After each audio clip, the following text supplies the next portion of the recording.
Nephthys is not one of the most recognizable Egyptian gods today. In ancient times, it was entirely different. During my travels throughout Egypt, I've encountered her image everywhere, both in tombs and in the temples, especially in those from the New Kingdom. The ambiguous goddess, although associated with night, death and funeral rites, was certainly not a malevolent figure. She was considered a protective deity. Even though she was one of the oldest first goddesses, she was definitely overshadowed by her siblings. Today we know her mainly from Osirian myths as the confidant and companion of her great sister Isis, the rebellious wife of Seth and the mother of Anubis. She is most often mentioned beside Isis. She accompanies her everywhere, like a shadow. Although she plays a key role in mythical stories, she doesn't aggrandize herself, as if she were hiding behind the back of her charismatic sister. She rarely shows her own initiative, even though in her power, great magic, she is unrivaled.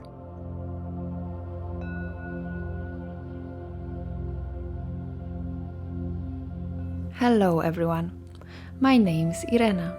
Welcome to my channel, Ancient Sites Girl. I invite you to a podcast about the history of ancient Egypt. Today, I want to introduce you to one of the lesser-known Egyptian goddesses, Nephthys. Let's get to know this mysterious goddess better. The dark sister of Isis, sister wife of Seth, sister mistress of Osiris, and mother of Anubis.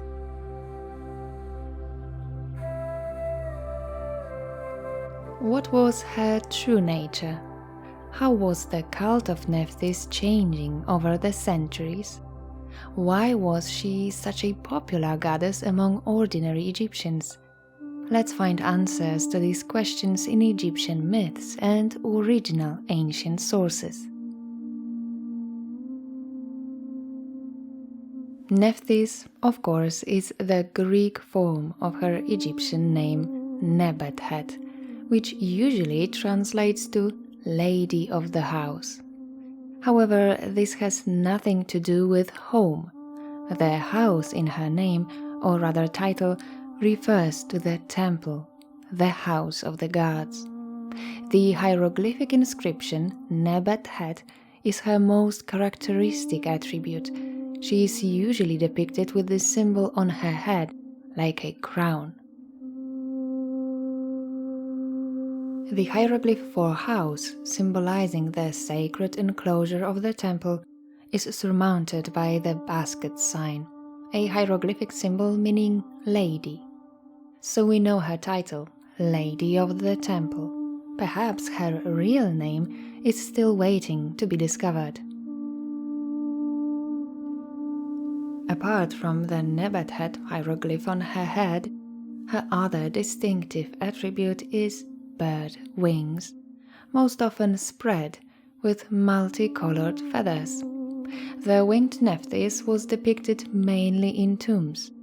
As a protective symbol, this image decorated the walls of burial chambers and sarcophagi.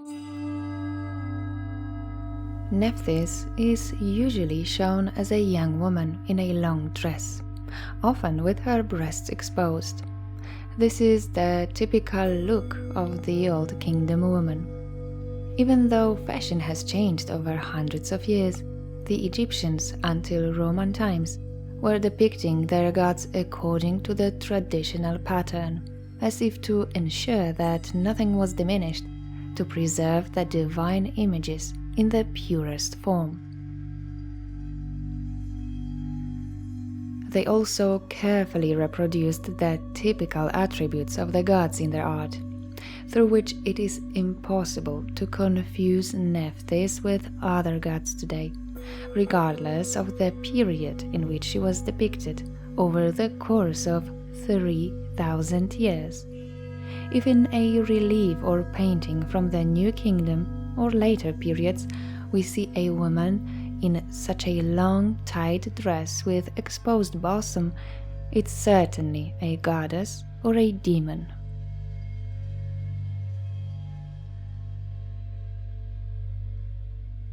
According to the oldest creation myth written by Heliopolitan theologians of the Old Kingdom, Nephthys belonged to the fourth generation of gods, born in Septepi in the first time, from the sky goddess Nut and the god of earth Geb. Therefore, she was part of the great Ennead along with her siblings, Osiris, Seth, and Isis. The Ennead is a group of 9 first gods, witnesses of creation, including the self-creating Atum, his progeny Shu and Tefnut, air and moisture, their offspring Nut and Geb, plus their 4 children. Osiris married Isis and Seth Nephthys. Marriages between siblings, initiated by the Ennead gods, became a common practice among Egyptian rulers. Ordinary Egyptians, to honor the gods, called their spouses brothers and sisters, which is sometimes problematic for modern archaeologists in identifying family members of the tomb's owners. It is very difficult to come across any monograph on Nephthys.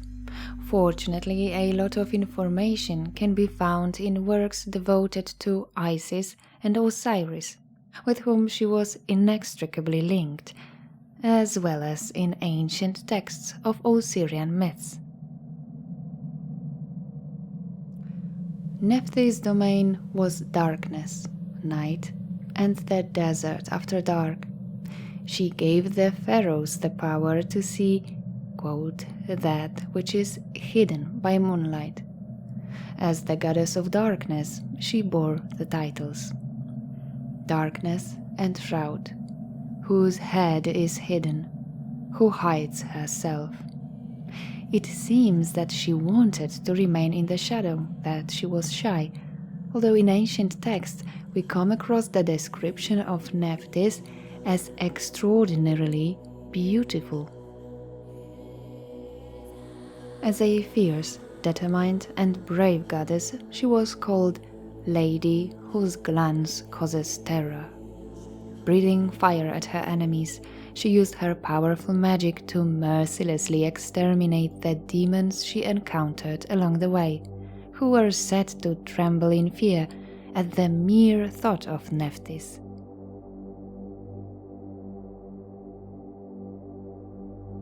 Perhaps already in the early dynastic concepts about the sun god's nocturnal journeys through the underworld, she accompanied Set on board the solar bark, alongside other warrior goddesses, such as Neith, Sekhmet, and Bastet, who defended Ra against the attacks of the giant serpent, Apopis, a powerful demon of darkness and chaos, an enemy of the sun and all creation. Set, as the main protector of the sun, was to kill Apopis every night. Nephthys was already worshipped in the Old Kingdom as a warrior companion of Set, a slayer of demons. Osirian myths turned Set into a villain, but Nephthys retained her original features, a warrior defender against evil. Some researchers claim that Nephthys was originally the goddess of royal power, the patroness of kings, one could say the female equivalent of Horus or Set. According to this theory, her name should be read not as the Lady of the House of the Gods, but as the Lady of the Royal Estates, protector and giver of royalty.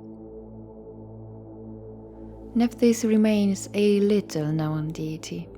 Our contemporary knowledge is based mainly on the Osirian myths, especially those described by Plutarch, who probably took his information from later Egyptian texts.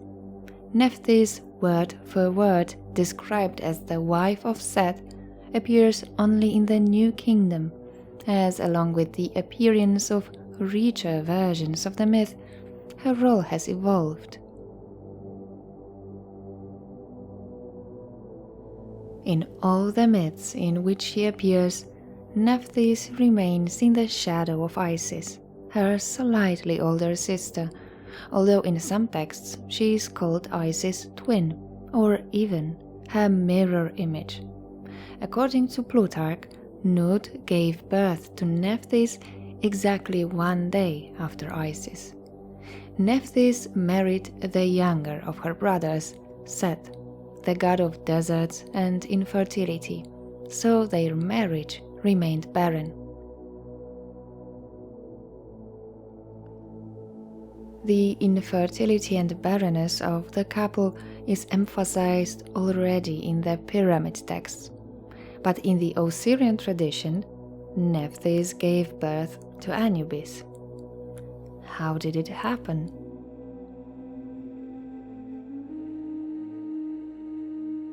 The story of Nephthys' seduction of Osiris was widely known among the Egyptians. Plutarch describes this event in his work Moralia, in which he supposedly took information about Egyptian gods from ancient Egyptian sources. Quote, "They relate also that Isis, learning that Osiris in his love had consorted with her sister through ignorance, in the belief that she was Isis, found seeing the proof of this in the garland of Melilot, which he had left with Nephthys."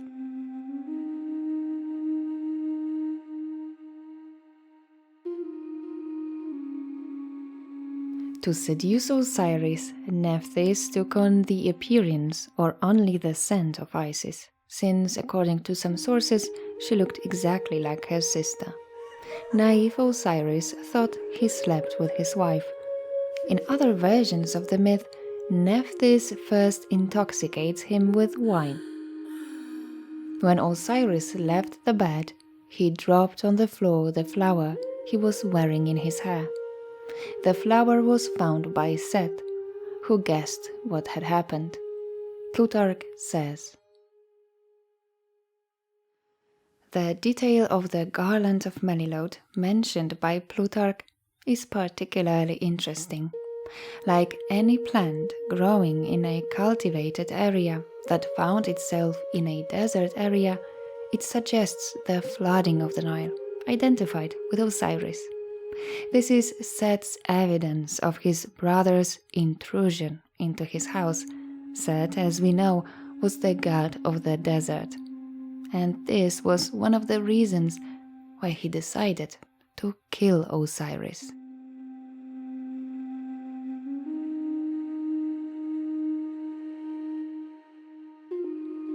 Quote, "It is Isis who comes at noon from the mountain in summer, the virgin covered with dust. Her eyes are filled with tears. Her heart is full of grief. Her father, Thoth the Great, comes to her and asks her, 'My Isis, my daughter, covered with dust, your eyes are they full of tears, and your heart full of grief, full of tears?' She answered him, 'It isn't my fault of my father, O cunning Thoth, O sly Thoth. I have been betrayed by my companion. I discovered a secret. Yes, Nephthys lay down with Osiris, my brother, the son of my own mother.'"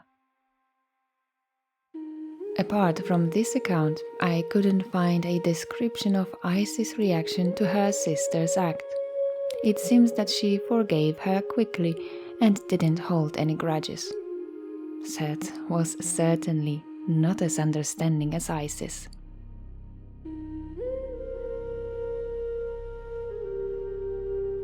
Plutarch's famous version about the treacherous locking of Osiris in a sarcophagus, throwing him into the Nile, where he drowned, and then drifted to Phoenician Byblos, is not confirmed in earlier Egyptian sources, such as the pyramid texts, the coffin texts, or the Book of the Dead. The mysteries of Osiris in Abydos also describe the circumstances of this attack slightly differently. According to them, Seth and his supporters were to attack Osiris' boat in Nedit, near Abydos, kill him, and then right away dismember his body.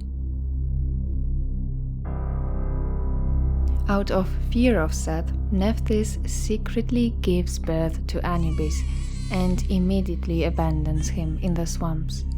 Ruthless and unpredictable, Seth would certainly punish his wife and kill the child. Anubis was taken in and raised by Isis, who found him.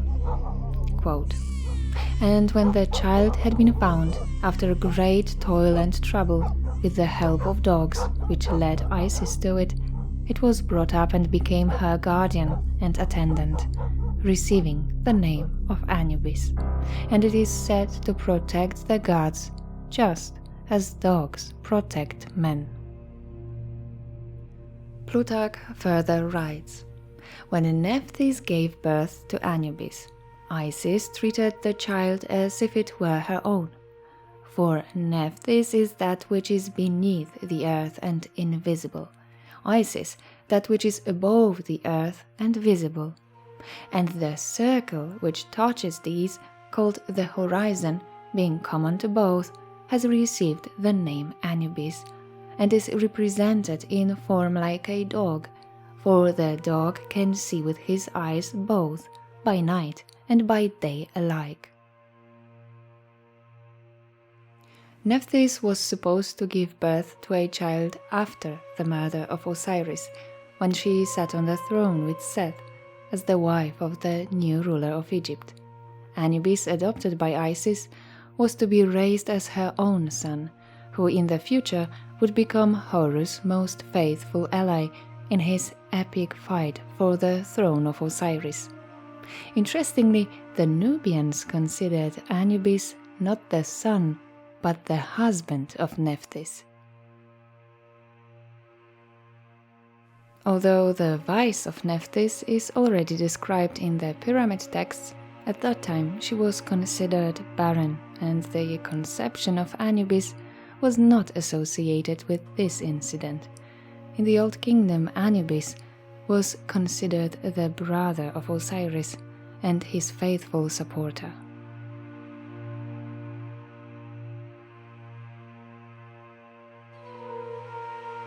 Nephthys soon left Seth to join her sister and to search with her for the missing body of Osiris. They found it in Byblos, but unfortunately Seth was also there. According to some sources, he was hunting in the area and saw Nephthys. Apparently, he forced his wife to reveal the hiding place. When he found the remains of Osiris, he chopped the body into pieces and scattered them all over the land. Tearful Nephthys confessed to her sister what had happened and promised to help her search for all dismembered parts. Interestingly, after Nephthys' escape, Seth's concubine was supposed to be, according to some sources, Tauret, a hippopotamus goddess, but she too eventually abandoned the usurper and at the decisive moment joined Horus' side. Some texts of the New Kingdom claim that he received two Asiatic goddesses as his wives, Anat and Astarte. This was probably a consequence of the Hyksos rule over northern Egypt during the Second Intermediate Period in the 17th and 16th centuries BC. Then the main center of the cult of Set was located in Avaris in the Nile Delta, and the Hyksos themselves were to identify him with their god and called him Baal.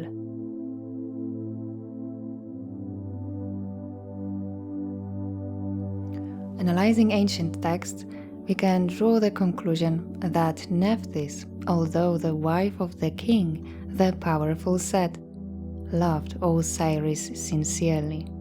It was for him that she abandoned power and comfort at her husband's side and set off with Isis on a dangerous wander in search of Osiris' body. She was a devoted caregiver to her lover, as we read in a more than 4,000-year-old text from the Pyramid of Pepi II. Hey you, Pepi Neferkare, turn about. You, Pepi Neferkare, I am Nephthys. I have come that I may take hold of you and give you your heart for your body. Osiris, Pepi Neferkare, I have come excited for love of you. Osiris, Pepi Neferkare, I have deflected the expectoration of Seth from you. I am streaming, I am dripping. I have gathered my brother and joined together his limbs. My heart is full for the place where you are. How dangerous is your scent, how lacking is your scent, how great is your scent.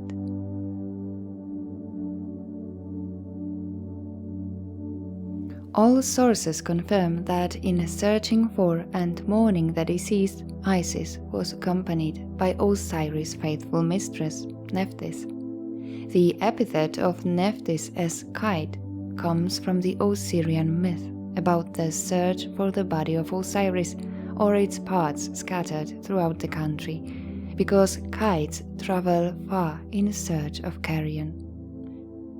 The high-pitched screech of these birds reminded the Egyptians of a woman's mourning cry. In this form, the goddess had the best chance of finding her brother. For the Egyptians, Nephthys was primarily a funeral deity, the patroness of mourners, the Lady of the West, titled "She's in the Cemetery." Sad at heart and dark by nature, she was a symbol and goddess of mourning. This is precisely the role in which the Osirian myths present her. Nephthys was associated with death and the decomposition of the body. She was one of the goddesses invoked in all Egyptian funeral ceremonies. Professional mourners were called the kites of Nephthys. Hiring them was a common practice in Egypt, where funeral rites were, after all, one of the most important elements of culture. The kites of Nephthys were exclusively women, who walked in the procession behind the coffin and manifested their mourning in a loud, ostentatious way, screaming, invoking the name of the deceased, rolling on the ground, and smearing their bodies with dirt. Egyptian criers were dressed in blue-gray robes, which symbolized mourning in ancient Egypt. They had disheveled hair, and, out of grief, they were beating their exposed breasts.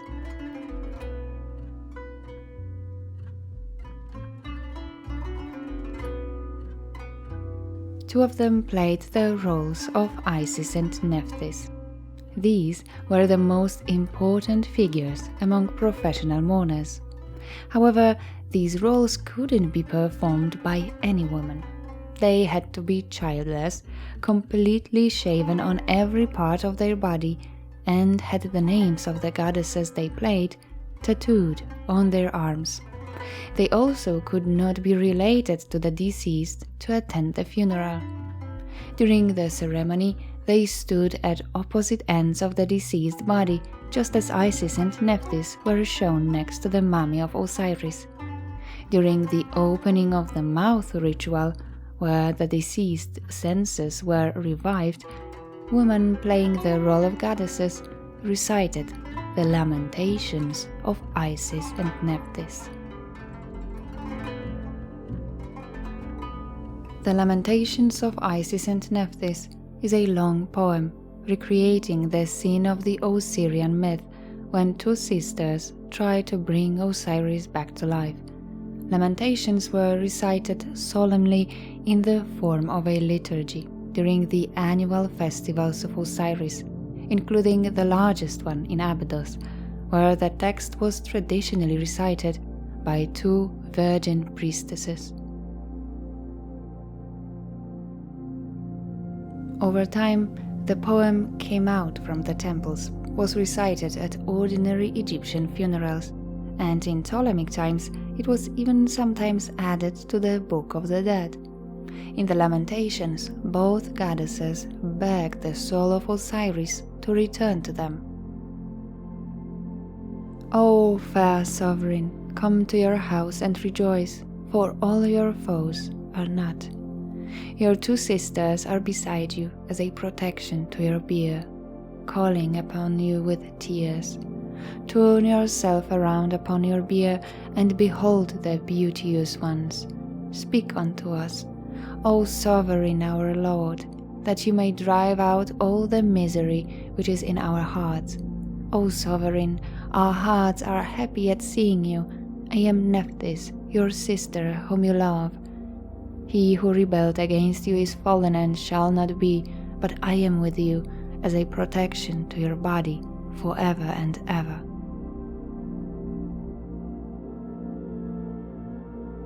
The most complete copy of the Lamentations of Isis and Nephthys comes from the so-called Berlin Papyrus 3008 from Ptolemaic times. Interestingly, the author left detailed instructions on how to properly recite the text during the festival.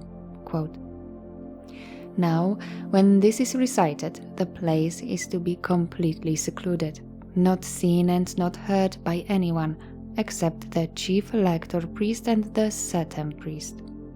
One shall bring 2 women with beautiful bodies.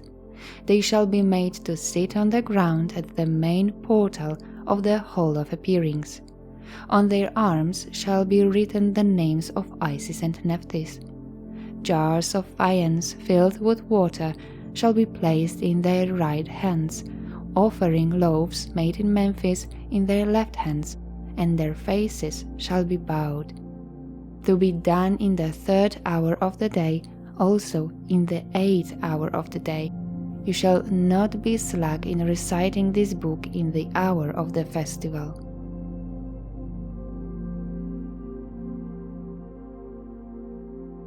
The incorporation of Nephthys into the religion of Osiris, which flourished at the end of the Old Kingdom, ensured the survival of the cult of this ancient goddess, even though many other deities fell outside the mainstream at this time. She appears in the Osirian myths as one of the main characters, and at the culminating moment, the most important for the Egyptian believers, because it gave them hope for personal salvation. Nephthys is there, next to the body of her mummified brother, as usual at Isis' side, to bring him back to life with her powerful spells. We know their content thanks to the coffin texts from the Middle Kingdom. O helpless one asleep, O helpless one in this place which you know not, yet I know it. Behold, I have found you lying on your side, the great listless one. O sister, says Isis to Nephthys, this is our brother. Come, let us lift up his head. Come, let us rejoin his bones. Come, let us reassemble his limbs. Come, let us put an end to all his woe, that as far as we can help, he will weary no more.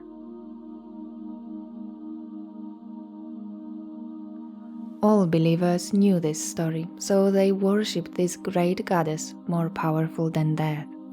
Everyone also expected that when their time would come, their divine kite would find them and help them wake up, and then they would set out with her to the west, to the land of the dead, where they would stand before their great judge, Osiris. Hence, all her attributes and functions that she performed according to ancient Egyptian beliefs paled beside the role of the great funerary goddess. the Lady of the West. In the very popular motif in Egyptian art of mourning Osiris or keeping vigil over his corpse, Isis was shown at his feet, Nephthys always behind his head. As we read in the pyramid texts, Isis is before me and Nephthys behind me.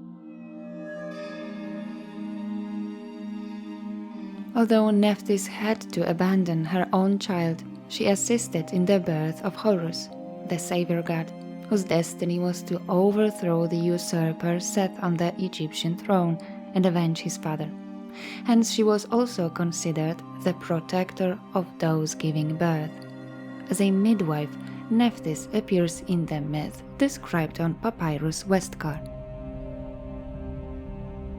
The papyrus describes anecdotes related to the court of the great ruler of the 4th dynasty, Khufu, including a prophecy that Khufu was to hear from a sage and magician named Dedi regarding the beginning of a new 5th dynasty, that is, the birth of the future pharaoh, Userkaf. Upon learning that the ruler was to be born as one of the triplets of a woman named Eredejet, the sun god Ra himself decided to support her difficult birth. Ra said to Khnum, Isis, Nephthys, Heket, and Meskhenet, quote, "Please go, deliver Eredejet of the 3 children who are in her womb, who will assume this beneficent office in this whole land.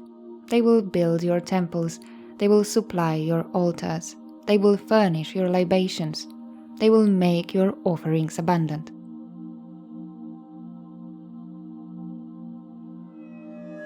These gods set out, having changed their appearance to dancing girls, with Khnum as their porter. When they reached the house of Ravoser, they found him standing with his loincloth upside down. They held out to him their necklaces and sistra. He said to them, "My ladies, look, it is the woman who is in pain. Her labor is difficult." They said, "Let us see her. We understand childbirth."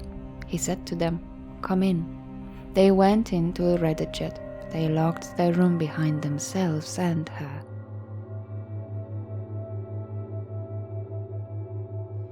The baby was born healthy, although with an unusual appearance. Quote, "A child of 1 cubit, almost half of a meter, with strong bones, whose limbs had the golden appearance, his head cloth of true lapis lazuli."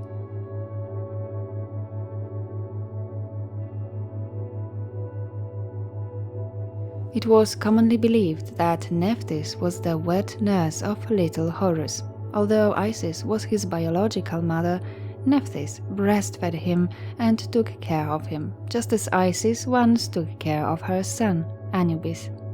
As Horus personified royalty and symbolized the pharaoh, Nephthys was worshipped as the nurse of the king, the protectress of all pharaohs.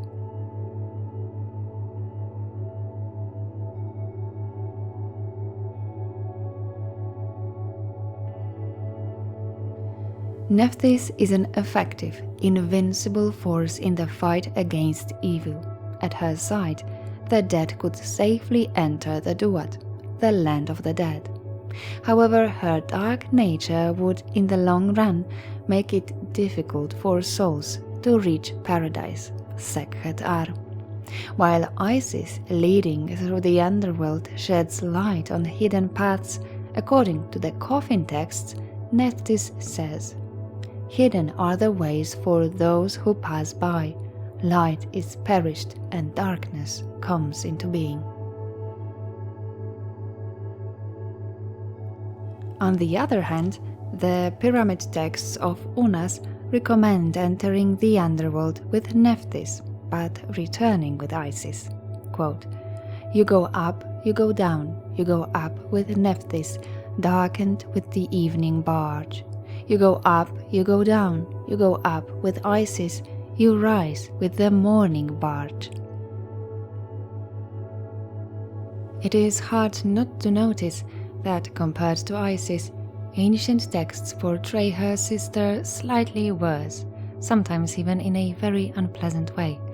In the pyramid texts of Pepi I, we read, "Should Nephthys try to come in that bed coming of hers, then let there be said to her identity of substitute who doesn't have a vagina, and say, go off to Selket's enclosures, to where you will be beaten on your haunches."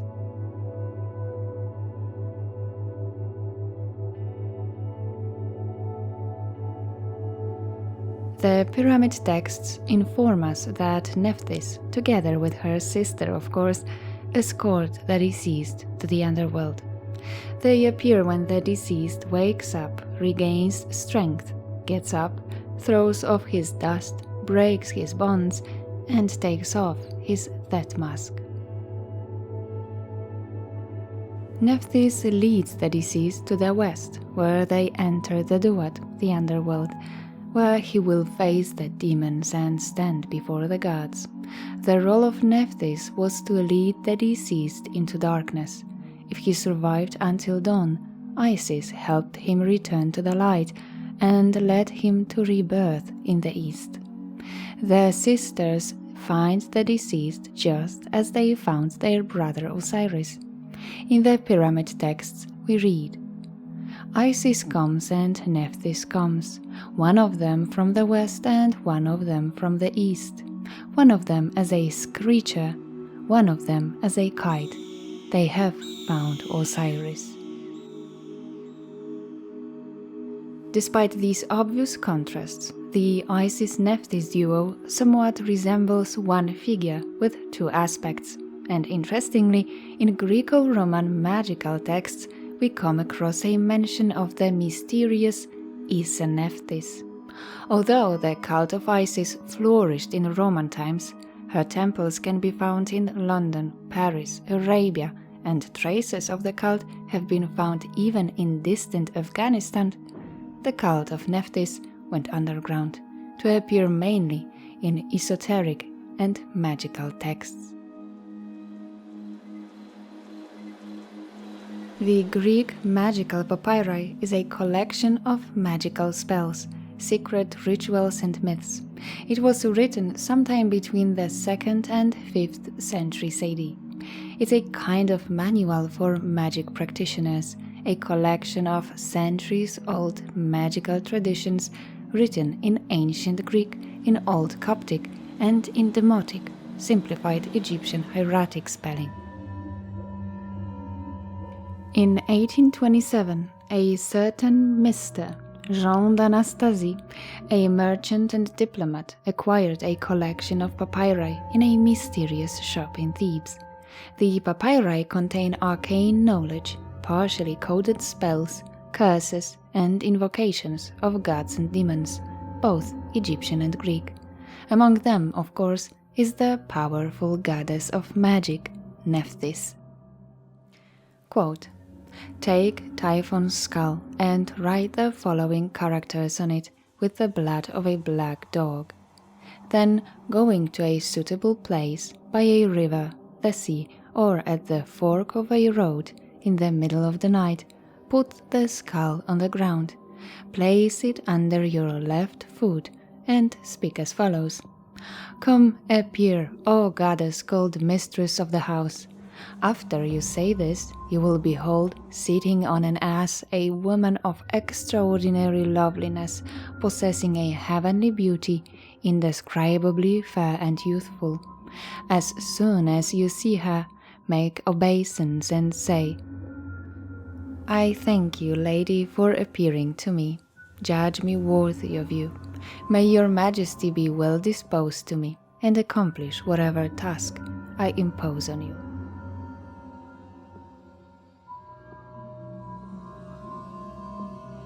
Of course, this beautiful mistress of the house is Nephthys herself. We read further, quote, "The goddess will reply to you. What do you have in mind? You say, I have need of you for domestic service. At that she will get off the ass, shed her beauty and will be an old woman. And tired old woman will say to you, I will serve and attend you. After she tells you this, the goddess will again put on her own beauty, which she had just taken off, and she will ask to be released. But you say to the goddess, No, lady, I will use you until I get her. As soon as the goddess hears this, she will go up to the old lady and will take her molar tooth and a tooth from the ass and give both to you. And after that it will be impossible for the old woman to leave you, unless perhaps you want to release her. From that time forth you will receive a bounty of great benefits, for everything that your soul desires will be accomplished by her. She will guard all your possessions and in particular will find out for you whatever anyone is thinking about you. But if ever you wish, there's a way to release her, but never do this. Take her tooth and the ass's tooth, make a bonfire and throw them into the fire, and with a shriek the old woman will flee without a trace. Do not be prone to release her, since it will be impossible for you to replace her. But do release the goddess when you are sure that the old woman will serve you, by speaking as follows: Menerper pie prakera lioliori, meli care nekira. When tired old woman hears this, the goddess will mount the ass and depart.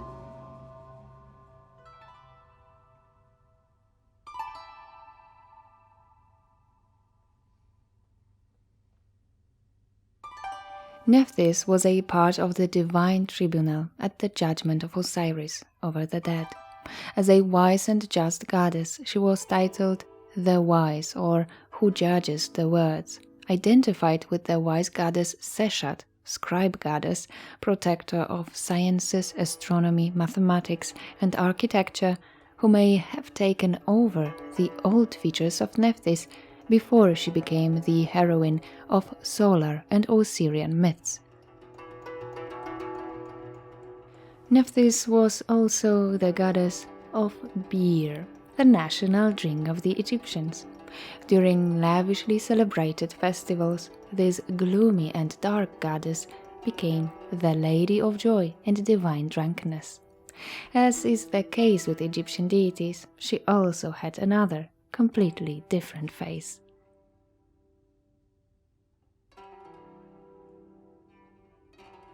Nephthys belongs to the last generation of the Great Ennead, along with her siblings Osiris, Isis, and Seth.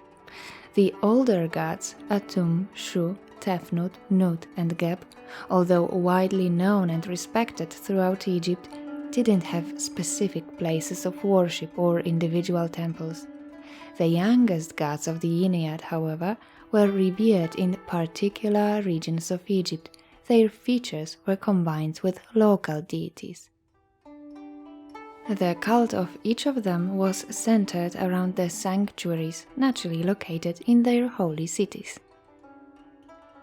For example, the cities of Osiris were Busiris in the Nile Delta and Abydos, while the main sanctuary of Isis was located on the island of Philae in today's Aswan. The reign of the 19th dynasty, 13th and 12th centuries BC, was a good time for the cult of Set, whom the pharaohs considered one of their patrons. Two of them called themselves Seti, which means of Set, so his sanctuaries were built or renovated at that time, and by extension the temples of Nephthys, as they traditionally were adjacent to Set's sanctuaries. In the most important of Set's cities, Sepermer, in the 19th nome near Fayum, Ramesses II built a temple called House of Nephthys of Ramesses Meriamun. Although adjacent to the temple of Set, it had a separate administration and priests, headed by the prophet of Nephthys. Although her temples were not the largest, they were very popular with the faithful. Nephthys was widely worshipped and loved by the Egyptian people as a powerful protective deity. Her cult was more folk than institutional in nature, as evidenced by countless amulets with her image found throughout Egypt. In her native Heliopolis, she was worshipped as the protectress of Bennu, a divine heron, solar deity of creation, identified with Atum-Ra. Nephthys was also the supreme goddess of the seventh nome in Upper Egypt, with her capital at Hutsekhem, or Diospolis Mikra in Greek, near present-day Kina. Its Greek name refers to Thebes, which they called Diospolis Magna. Although there weren't many of her sanctuaries, her images can be found in almost all temples of the New Kingdom, of course most often in the company of Isis and Osiris, who constituted a triad with her. As aforementioned, in the Old Kingdom she was revered as a companion of the great god Seth, a pair who defended the solar bark of Ra against the attacks of the serpent Apopis. But when the cult of Osiris reached its peak of popularity during the late period, his antagonist Seth became the Egyptian Satan, identified with Apopis himself. His chapels and shrines existed then only in remote desert oases. Nephthys shared his fate, as her temples were generally centered around the sanctuaries of Seth.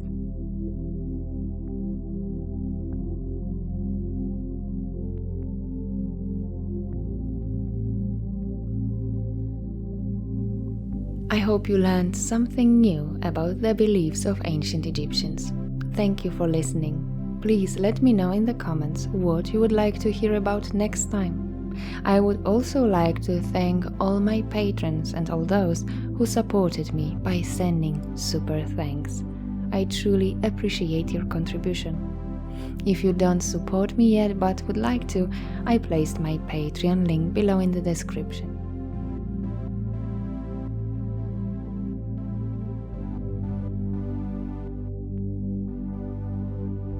Don't forget to like my video and subscribe to my channel. Goodbye and see you on the next one.